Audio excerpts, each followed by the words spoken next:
우리는 크리스마스를 성탄절이라고 부릅니다. 실제로 예수님이 탄생하신 날이기에 맞는 말이지만 성탄절이라는 말로는 예수 그리스도의 오심에 대하여 많은 의미를 전달할 수 없는 것 같습니다.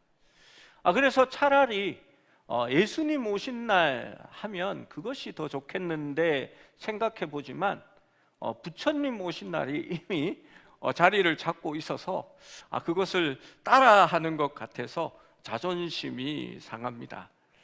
여러분, 그래서 우리는 성탄절을 성육신이라는 말로 많이 씁니다.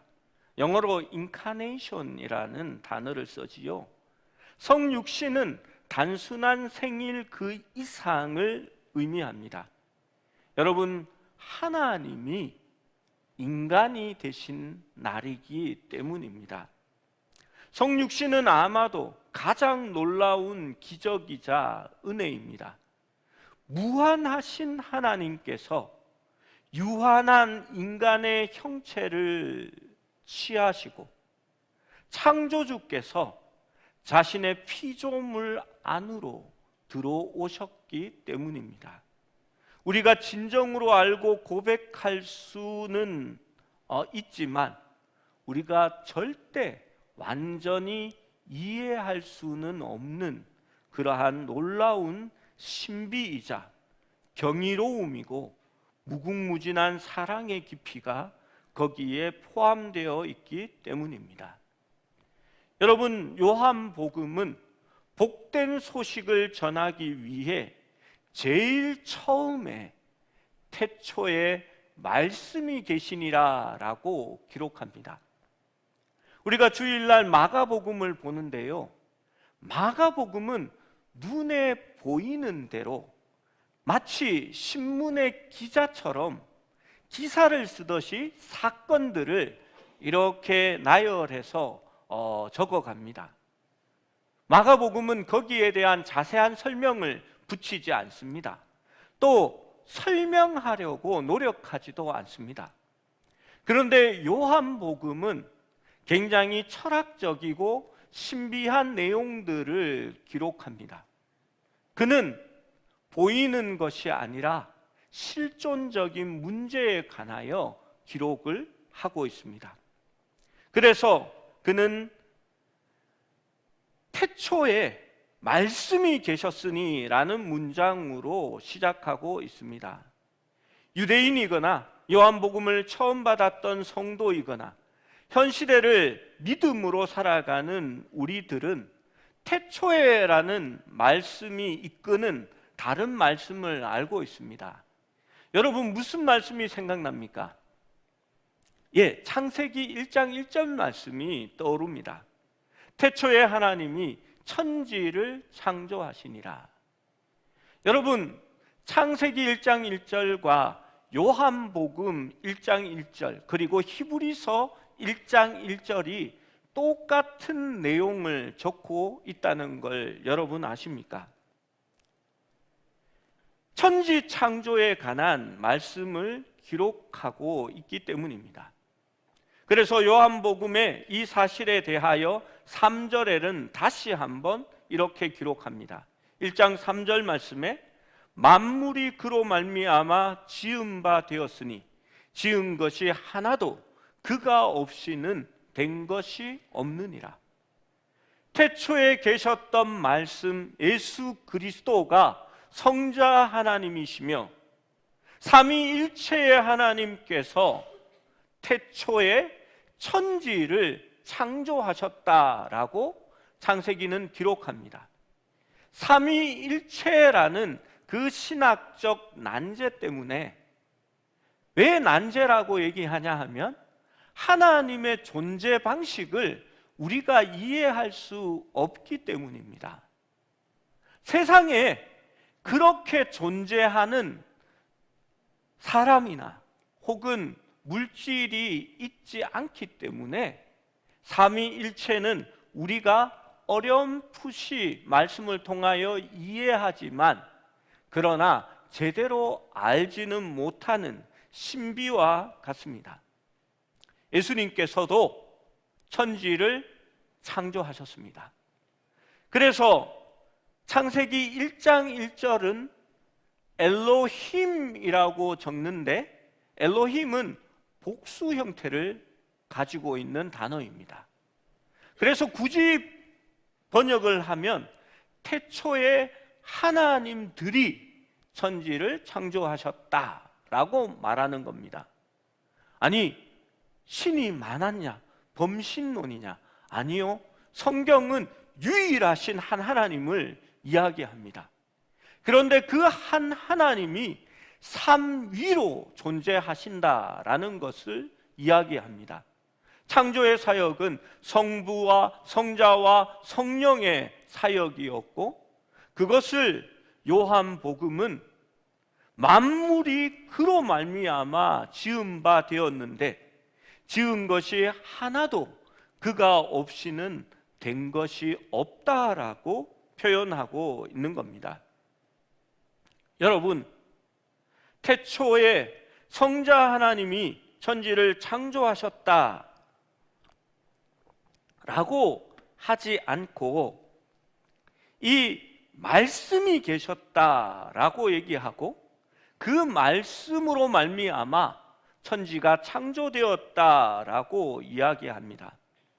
그 말씀이라고 기록할 때에 우리가 많이 들어본 로고스라는 헬라어를 사용하고 있습니다.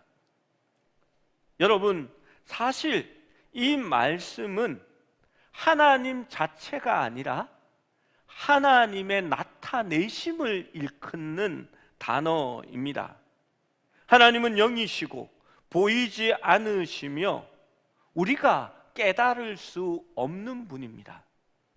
성경에 있어서 하나님의 신이 수면을 운행하시느니라 라고 기록되어 있는데, 그 수면을 운행하시다라는 말을 이 영어 성경에는 호버링이라는 단어를 씁니다. 드론이나 헬기가 그 자리에 가만히 떠 있어서 유지하고 있는 상태를 호버링이라고 이야기합니다. 그런데 구약 성경의 이미지를 따지면 하나님의 신이 온 우주 위에 덮고 있었다라는 단어로 이해하게 됩니다. 그러니까 하나님의 임재가, 그 하나님이 온 우주 위에 그 날개를 펴고 품고 있듯이 존재했다라는 그런 단어입니다. 그래서 우리는 하나님의 존재에 대하여 잘 깨닫지 못합니다. 여러분, 태초에 하나님이 말씀으로 천지를 창조했다라고 이야기합니다. 여러분, 우리가 일하는 방식은 이렇습니다. 처음에 필요성을 느낍니다. 뭐가 있어야 되겠는데, 그 다음 계획을 세웁니다. 내가 돈이 좀 모이면 무엇을 사서 어떻게 해서 무언가를 만들어야 되겠다. 그리고 시간이 지나고 그것들이 돈이 모이기 시작하면 이제 물건을 사들이게 되지요. 그리고 그것을 만들기 시작합니다. 계획하고 치밀하게 기획했지만 늘 펑크가 나는 게 있고요. 이게 이렇게 했으면 좋았는데 라는 생각이 들게 됩니다.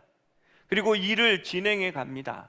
어떤 일은 금방 끝나지만 어떤 일은 10년이 걸릴 때도 있고 20년이 걸릴 때도 있습니다.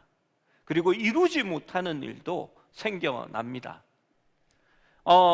저희 아버지가 집을 이렇게 한 2채를 지으셨는데요, 이렇게 이런 말씀을 하십니다. 집을 지으면 늘 후회가 남는다고. 짓고 나면 싱크대 방향을 저렇게 돌렸어야 됐는데, 저기 창문을 만들었어야 됐는데, 이런 게 있었으면 더 편했는데 라는 그런 생각이 든다고 합니다. 여러분, 그게 우리 인간이 일하는 방법입니다. 그런데 우리 하나님은 말씀으로 천지를 창조하셨습니다. 하나님은 영이시고 보이지 않습니다. 그분의 생각과 지혜는 너무나 위대하시고 전능하셔서 우리가 깨달을 수 없고 알 수도 없습니다. 여러분, 하나님의 생각은 실행이요 이루어짐을 이야기합니다.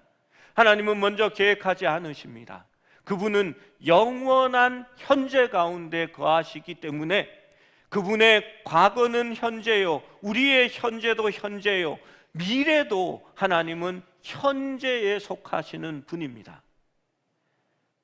책을 읽다가 우리 집사님이 제게 물으셨습니다. 이게 이해가 안 됩니다. 하나님은 영원한 현재에 거하신다라고 하는데 이게 무슨 뜻입니까? 라고 물었습니다. 여러분, 이게 무슨 말이냐 하면요, 우리는 좌표를 얘기할 때에 X축, Y축, 고도라고 해서 좌표를 이야기합니다. 그런데 하나님은 거기에 시간의 축을 하나 더하게 됩니다. X, Y가 움직여지듯이 하나님에게 있어서는 시간도 움직여지는 개념이 되는 겁니다. 그래서 성경의 기자들은 그 하나님을 만나고 이렇게 고백합니다. 어제도 계셨고 오늘도 계시고 영원히 거하시는 우리 하나님이다 라고 말씀하시는 겁니다.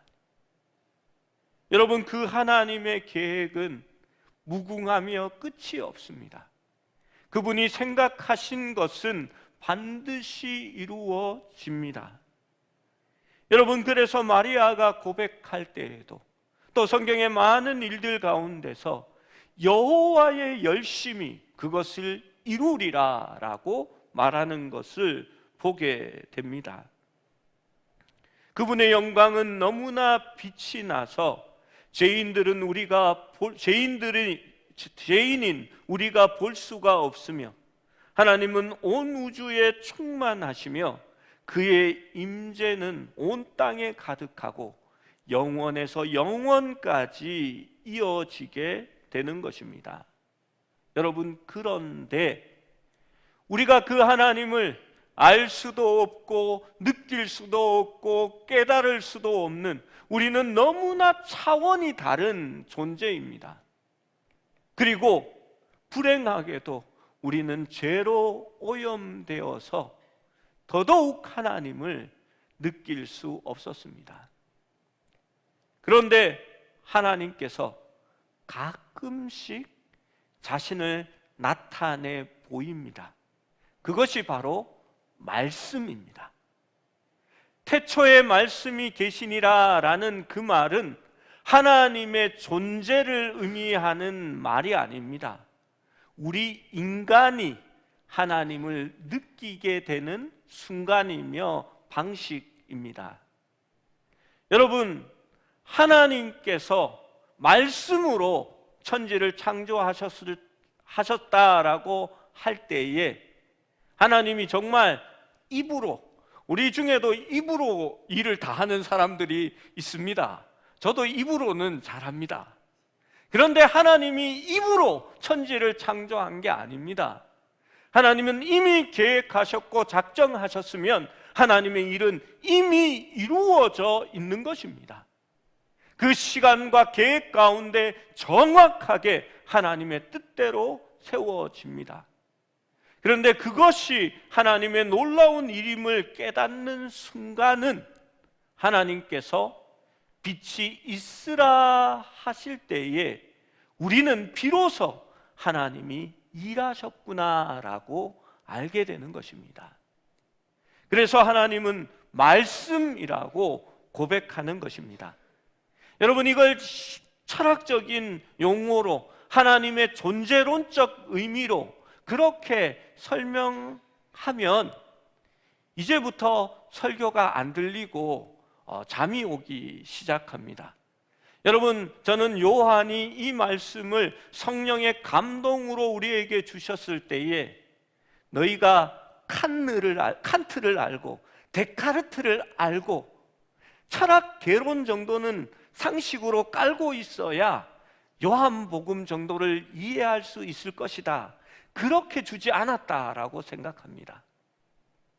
하나님은 우리가 성령의 지혜와 그 감동으로 말미암아 말씀을 이해할 수 있는 범위 안에서 주셨다라고 저는 믿습니다. 여러분, 얕은 지식이나 깨달음을 의미하는 것이 아닙니다. 로고스는, 즉 말씀은 피조물에게 어둠 가운데 있는 빛과 같은 것이고, 또 한편으로는 기척과 같은 겁니다. 우리의 인식이나 우리가 생각하는 것으로는 하나님을 온전히 느낄 수 없고 알 수 없습니다. 그러나 하나님이 잠깐 자신을 보이실 때에 우리는 하나님을 만났어, 그 은혜를 내가 받았어 라고 이야기할 수 있습니다. 그러나 우리가 교만할 수 없는 것은, 그것은 하나님의 모든 전체를 내가 알고 본 것이 아니라 잠깐 하나님 은혜가 우리에게 비춰졌기 때문입니다. 그래서 우리는 하나님을 온전히 안다고 할 수가 없습니다. 여러분, 구약에서 이 선지자들이 말합니다. 오라, 이 백성이 망하게 되었도다. 여호와를 아는 지식이 없어 망하게 되었다라고 이야기합니다. 선지자들이 가끔씩 말씀을 통하여 하나님에 대하여 말씀하시지만, 율법 속에 하나님의 뜻이 있지만 백성들이 그것을 잊어버리고 생각하지 않는 겁니다. 여러분, 그런데 말씀이 육신이 되어 우리 가운데 임하셨다라고 요한은 또 이야기합니다. 과거에는 알 수 없었던 하나님, 언뜻 비쳤던 그 하나님, 온전히 하나님의 뜻과 그 구원을 깨달을 수 없었는데, 그런데 하나님께서 온전한 인간으로 우리 가운데 오신 것입니다. 여러분, 비로소 그때에 우리는 사람의 언어로 하나님의 뜻을 깨닫게 되게 된 것입니다. 하나님의 놀라운 구원의 그 경륜과 하나님의 계획하심을 비로소 예수 그리스도로 통하여 우리가 알게 된 것입니다. 그래서 은혜 위에 은혜가 우리에게 임하여진 거고, 예수 그리스도의 오심을 볼 때에 그 하나님의 놀라운 사랑과 그 하나님의 충만하심이 우리 예수 그리스도에 있다라는 것을 알게 된 것입니다.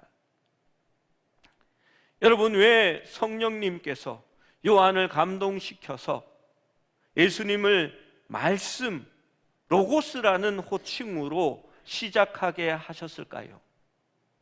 여러분, 복음서 곳곳에 등장하는 다른 호칭들이 있습니다.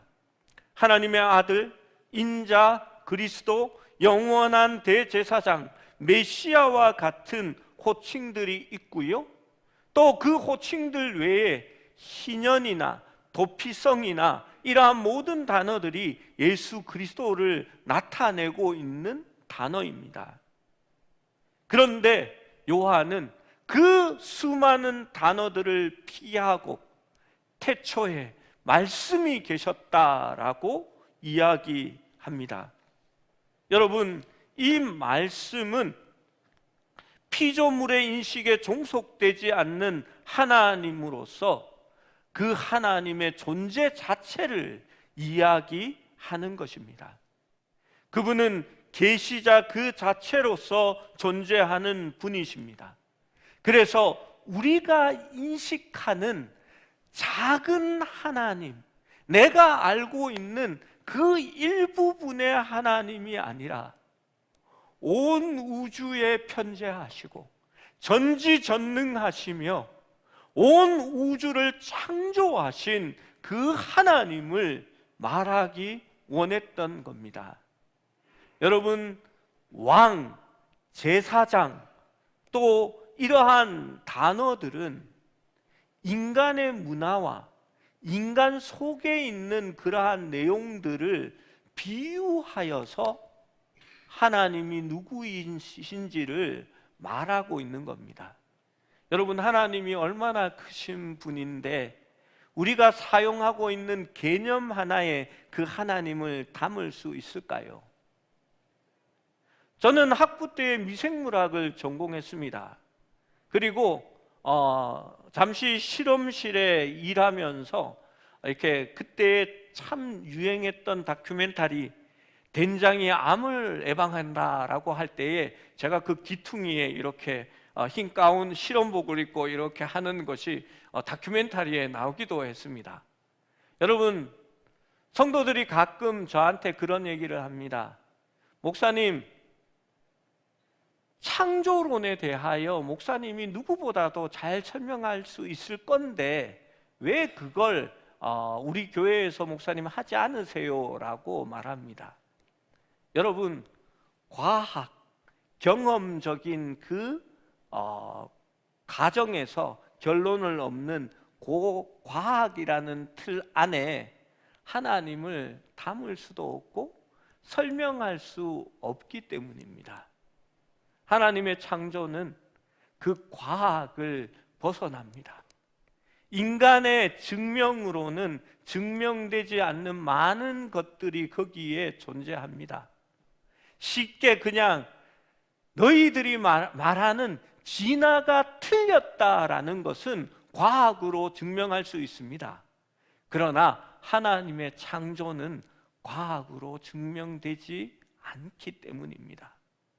하나님의 창조와 하나님은 그것을 초월하는 더 큰 의미이기 때문입니다.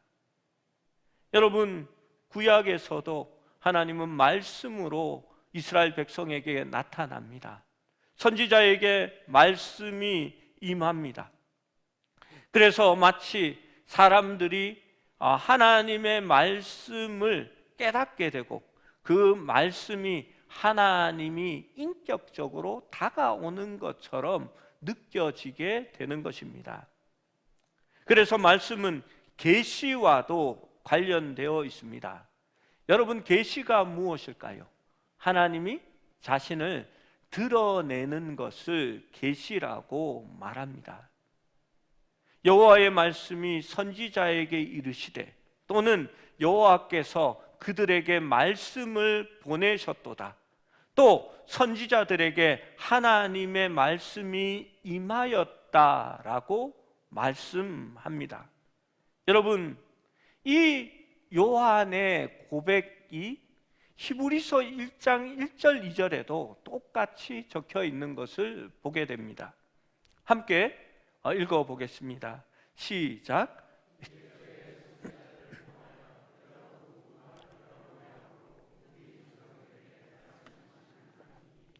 이 모든 날 마지막에는 아들을 통하여 우리에게 말씀하셨으니 이 아들을 만유의 상속자로 세우시고 또 그로 말미암아 모든 세계를 지으셨느니라. 여러분, 그 마지막에 완벽한 최종 말씀이 하나님의 자기 계시가 우리 인간에게 임하여졌는데 그 최종 말씀이 바로 예수 그리스도이며 그것이 바로 성육신이다라고 말씀하는 것입니다. 바로 하나님이 인간이 되어서 우리 가운데 거하심으로 말미암아 우리가 하나님을 경험하고 하나님을 알게 한 것입니다. 여러분, 구약 성경에 알다라는 개념은 단순히 지식적인 알미 아닙니다. 그것은 관계적이고 경험적인 지식을, 알물 이야기하는 겁니다. 구약 성경에 이스라엘 백성에게 너희가 율법을 모르잖아. 율법을 100번만 읽어. 그래서 나를 알아봐. 혹은 신약시대의 우리에게 성경을 그렇게 몰라서 너희가 예수님을 안다고 할 수 있겠니? 내일부터 공부해가지고 내년 연말에 우리 성도들이 성경고사 시험을 칠 텐데 60점 안 되면 꽈락. 이 사람들은 하나님을 모르는 것이라고 생각하고 조금 구원이 어렵다 물음표를 찍고, 이 사람들은 따로 모아서 이렇게 제시를 봐야 된다라고, 그런 식으로 성경은 한 번도 표현하지 않습니다. 하나님을 알라라고 할 때에 선지자들은 백성들을 부르십니다. 너희와 내가 대면하자, 만나자. 나는 너희와 변론하기 원한다. 오라 우리가 서로 변론하자. 그리하면 너희 죄가 죽음 같을지라도 눈과 같이 희어질 것이요. 하나님은 만나고 경험하기를 원하셨습니다. 우리를 부르시기 원하신 것입니다.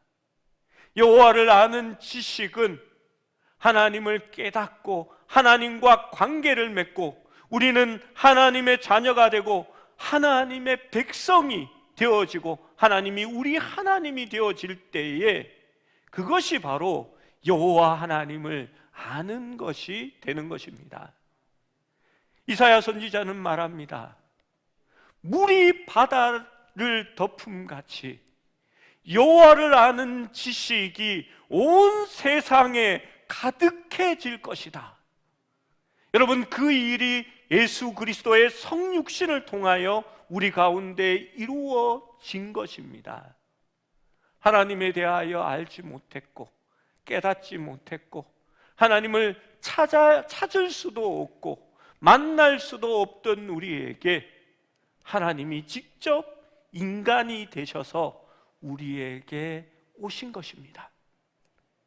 말씀이 육신이 되어 우리 안에 거하심으로 말미암아 우리가 예수 그리스도를 보니 그 영광이 독생자의 영광이요 은혜와 진리가 충만하더라. 여러분, 무슨 말씀입니까? 예수 그리스도께서, 하나님께서 오셨는데 보니까 그 예수님의 탄생이 하나님, 성자 하나님의 영광이요 은혜가 왜 충만합니까? 하나님이 인간이 되셨기 때문입니다. 우리를 찾아오셨기 때문입니다. 그것이 우리에게 크신 은혜가 되는 것입니다. 진리가 왜 충만합니까? 진리 되신 하나님을 우리는 깨닫지도 못했고 알지도 못했고 그 하나님의 뜻과 구원의 은혜를 도무지 몰랐을 때에 예수 그리스도로 말미암아 비로소 우리가 하나님을 알게 되고 그 하나님의 큰 사랑을 보게 되고 그 하나님의 진리를 깨닫기 시작했기 때문입니다. 그래서 그리스도는 은혜와 진리가 충만한 바로 그 독생자의 성육신을 우리가 보게 되는 것입니다. 성탄절은 하나님이 성육신 하신 날입니다. 말씀을 우리가 느끼고 깨닫고 체험하고 이제는 맛보아 알 수 있는 그러한 육신이 되어 우리에게 오셨습니다. 이단들이 말하는 육신의 옷을 입거나 육신을 걸치거나 육신 아래 숨거나 육신을 취한 것이 아니라 말씀이 완전한 인간으로 오셨다라고 얘기합니다. 그 이후에 또 다른 이단들이 나타나서 예수님은 반은 하나님이고 반은 사람이라든지 또 예수님은 하나님과 사람이 섞인 존재다라는 그런 말을 하기도 합니다. 그러나 성경은 분명하게 이야기합니다.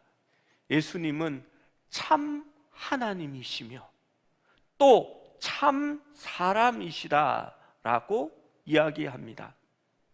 크리스마스에 대한 가장 중요하고 독특한 이야기가 바로 요한복음 1장에 적혀져 있는 것입니다.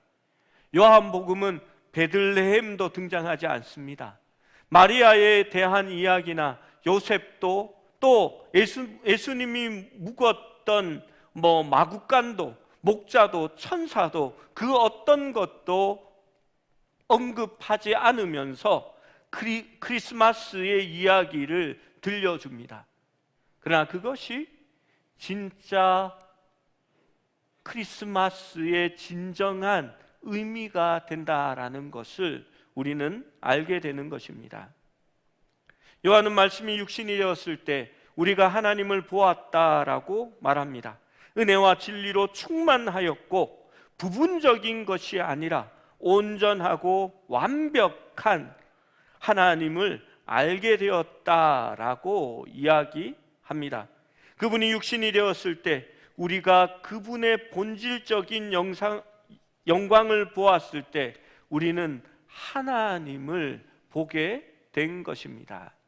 여러분, 그런데 그렇다고 해서 우리가 하나님을 온전히 아는 것은 아닙니다. 우리가 하나님을 알 수 없기 때문에 하나님이 우리의 모습으로 비하되시고 내려오신 것입니다.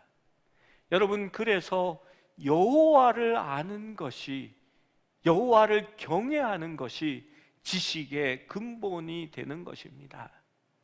여러분, 조금 아는 사람들이, 조금 깨달은 사람들이 빈 수레가 원래 시끄럽고 요란한 법입니다.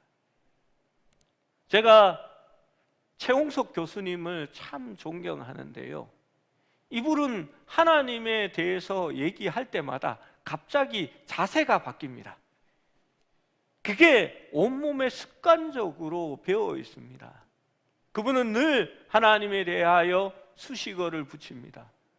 놀라우신 하나님, 우리가 깨달을 수 없는 그 하나님에 대하여 죄인인 우리가 알 수 없지만 라는 단어를 붙입니다.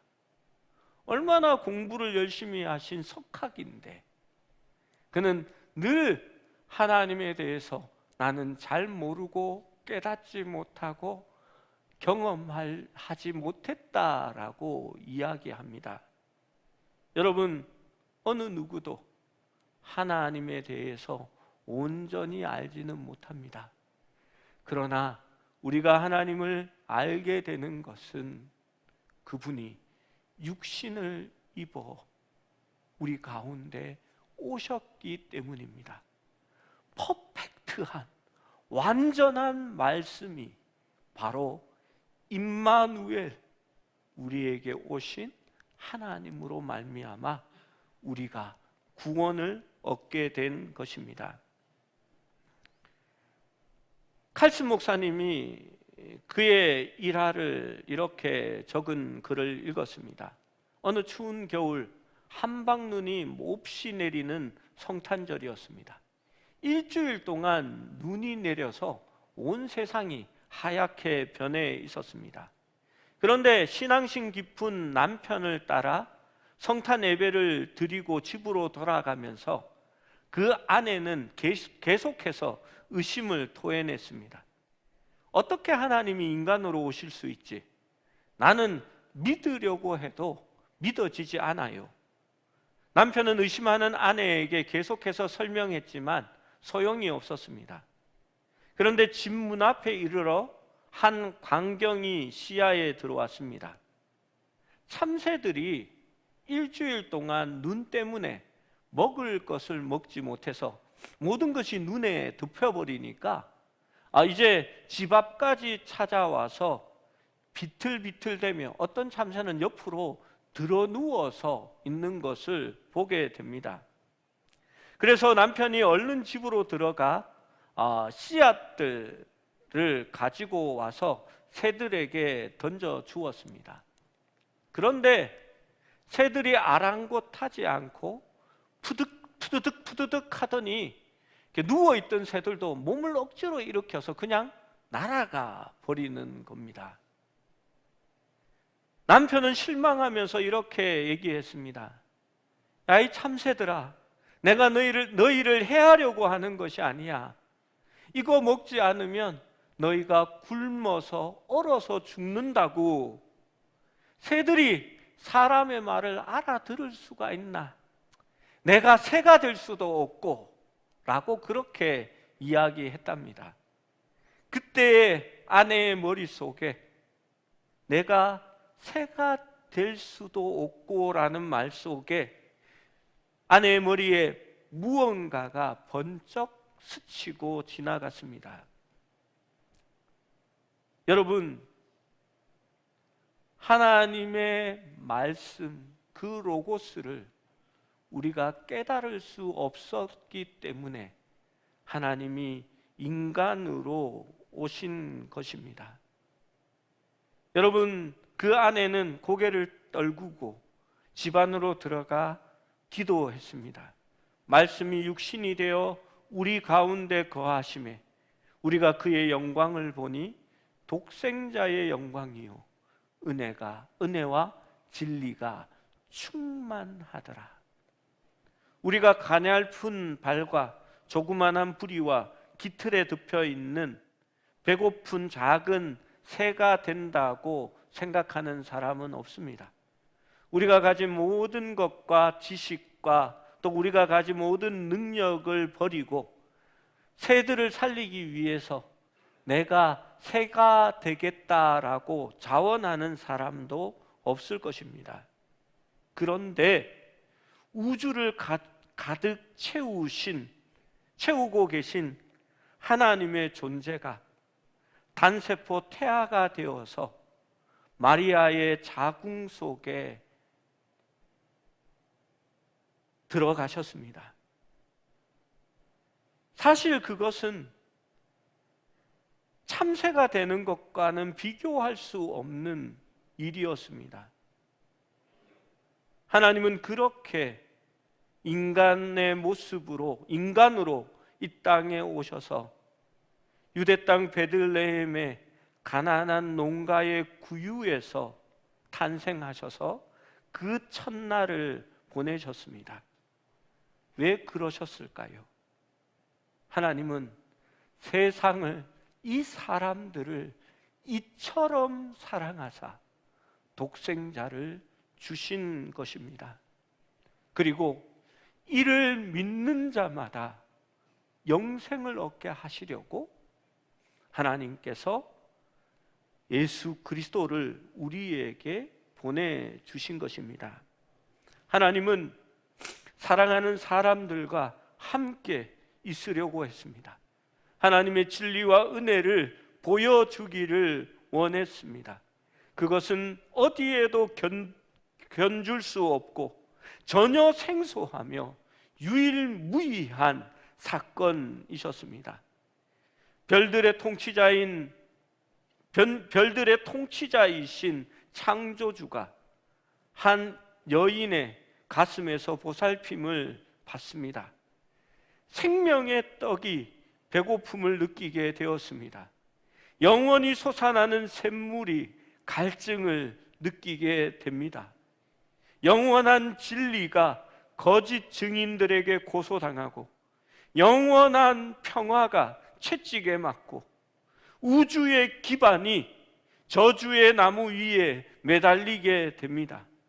하나님의 전능하신 능력이 스스로 나약해지고 온전한 치유자가 상처를 입었으며 영원한 생명이 죽임을 당하게 됩니다.